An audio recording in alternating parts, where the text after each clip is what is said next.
ہم واپس جا رہے ہیں انسانی تاریخ کے ایک اہم موڑ پر، عرب کے جزیرے میں تقریباً 1400 سال پہلے۔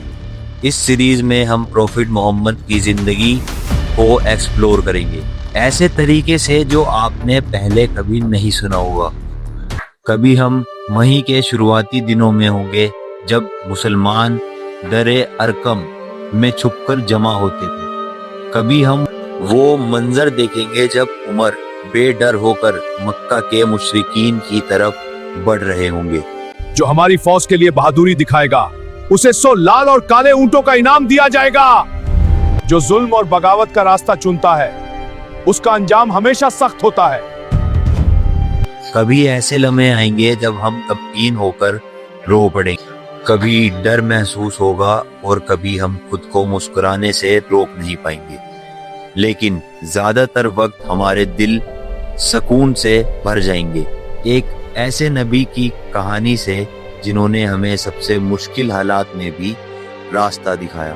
ہم سیکھیں گے کہ اپنی زندگی کے بعد راستوں سے کیسے نکلا جائے۔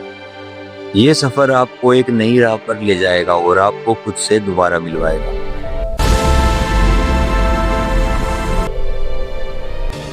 یہ کہانی ہے اللہ کے سب سے محبوب بندے کی، جنہیں بار بار منافق لوگ دھوکہ دیں گے اور بدنام کریں گے۔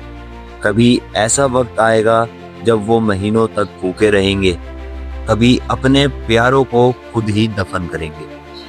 وہ ہمیشہ لوگوں کو روشنی اور ہدایت کی طرف بلائیں گے، لیکن بدلے میں ان پر پتھر برسائے جائیں گے۔ میں نے آج تک کسی کو اپنے ہی پریوار کے لیے اتنی برائی اور اتنی آفت لاتے ہوئے نہیں دیکھا۔ ان پر کئی دفعہ قتل کی کوشش کی جائے گی، لیکن وہ ایک پل کے لیے بھی اپنا مشن نہیں چھوڑیں گے۔ آخر میں اللہ اپنے وفادار بندے سے کیا ہوا وعدہ پورا کرے گا۔ اگر آپ تیار ہیں تو چلیے شروع کرتے ہیں۔ 571 کا سال تھا۔ مکہ کی گرمی ٹھنڈی ہو چکی تھی اور دن سوموار کا تھا۔ مکہ کی خاموش گلیاں انسانی تاریخ کے سب سے بڑے واقعات میں سے ایک کی گواہ بننے والی تھی۔ عبد المطلب کافی عرصے سے اسی لمحے کا انتظار کر رہے تھے۔ آخرکار انہیں خوشخبری ملی۔ آمینہ نے ایک بچے کو جنم دیا ہے۔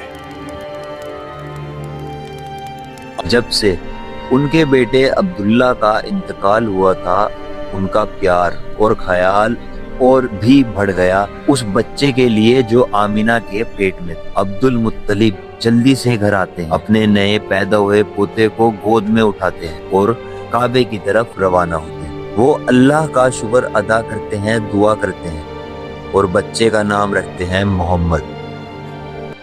آپ نے یہ نام کیوں رکھا؟ کیونکہ میں چاہتا ہوں کہ اللہ اور لوگ اس کی تعریف کریں۔ اس نام آمینہ کو خواب میں بتایا گیا تھا، اور جب یہ بات عبد المطلب کو بتائی گئی تو انہوں نے یہی نام رکھنے کا فیصلہ کیا۔ مکہ میں رواج تھا کہ بچوں کو دودھ پلانے والی عورتوں کے پاس بھیجا جاتا تھا تاکہ وہ سخت موسم سے دور رہ سکے۔ ایک ماں کے لیے پیدا ہوئے بچے سے جدا ہونا مشکل ہوتا ہے، لیکن 2 وجہ تھیں: بچے کی صحت اور بولنے کا طریقہ بہتر بنانا۔ اور بیان کی طاقت بہت ضروری تھی۔ بچوں کو بانوسات کے علاقے بھیجا جاتا تھا جہاں وہ کھلی ہوا اور صاف عربی زبان سیکھتے تھے، لیکن کیونکہ محمد یتیم تھے، ان کے باپ پیدا ہونے سے پہلے ہی وفات ہو چکے تھے، کوئی بھی دودھ پلانے والی عورت انہیں لینے کو تیار ہی نہیں تھی۔ آمینہ بے بس کھڑی دیکھ رہی جب سب عورتیں بچوں کو لے کر مکہ سے جا رہی تھیں۔ اسی دوران حلیمہ اور ان کے شوہر حارث دیر سے پہنچے کیونکہ ان کا جانور کمزور تھا۔ حلیمہ نے بہت کوشش کی لیکن کوئی بھی اپنا بچہ دینے کو تیار نہیں تھا۔ وہ خالی ہاتھ واپس جانے والی تھی۔ ان کے علاقے میں اکال بھی تھا، خود کھانا مشکل تھا۔ پھر ان کی ملاقات عبد المطلب سے ہوئی۔ خالی ہاتھ واپس نہیں جانا چاہتی۔ ٹھیک ہے، پھر اس کو ہی لے چلتے ہیں۔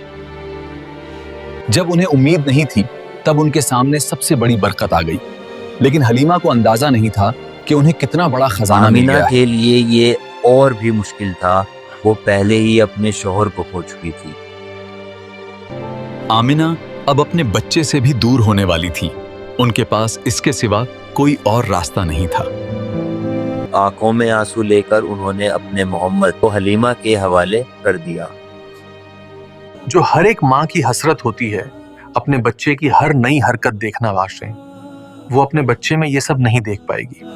1 گھنٹے بھی دور رہنا بڑی بات ہوتی ہے، لیکن انہوں نے اس بچے کے آنے والے کل کے لیے ہمت کی۔ پھر برکت کا سلسلہ شروع ہوا، کمزور جانور مضبوط ہو گیا، دودھ سادہ ہو گیا، بچے چین سے رہنے لگے، جانور زیادہ دودھ دینے لگے، ان کا گھر برکت سے بھر گیا۔ اس دوران پیغمبر علیہ السلام بہت اچھے طریقے سے بڑے ہوئے، جسمانی، ذہنی اور روحانی طور پر بھی۔ 4 سال بعد محمد اپنی ماں کے پاس واپس آئے۔ بہت لمبے انتظار کے بعد ماں اور بیٹا پھر سے ایک ہو گئے۔ ان دونوں نے ایک دوسرے کو ایسے گلے لگایا جیسے برسوں کی جدائی ایک پل میں مٹ گئی ہو۔ کچھ عرصے بعد وہ مدینے گئے اپنے والد کی قبر پر، وہاں آمینہ تو رو پڑی۔ وہ پھوٹ پھوٹ کر رونے لگی جیسے ابھی ابھی ان کو کھویا ہو۔ اللہ کے رسول یتیم پیدا ہوئے تھے، انہوں نے بنا باپ کے اس دنیا میں اپنی آنکھیں کھولیں۔ انہیں ان کے پیار اور پرواہ کی گرماہٹ کبھی محسوس نہیں ہوئی۔ آمینہ تو واپس آتے ہوئے بیمار ہو گئی۔ اور جب ان کا آخری وقت قریب آیا تو انہوں نے اللہ کے رسول کو سمجھایا، ہر جاندار کو موت آنی ہے، ہر نئی چیز پرانی ہونی ہے، اس دنیا کی ہر چیز فانی ہے۔ اور ابوا کے مقام پر ان کی وفات ہو گئی۔ اس وقت محمد صرف 6 سال کے تھے۔ انہوں نے اپنی ماں کو بھی کھو دیا، اب وہ بالکل ہی تنہا ہو گئے۔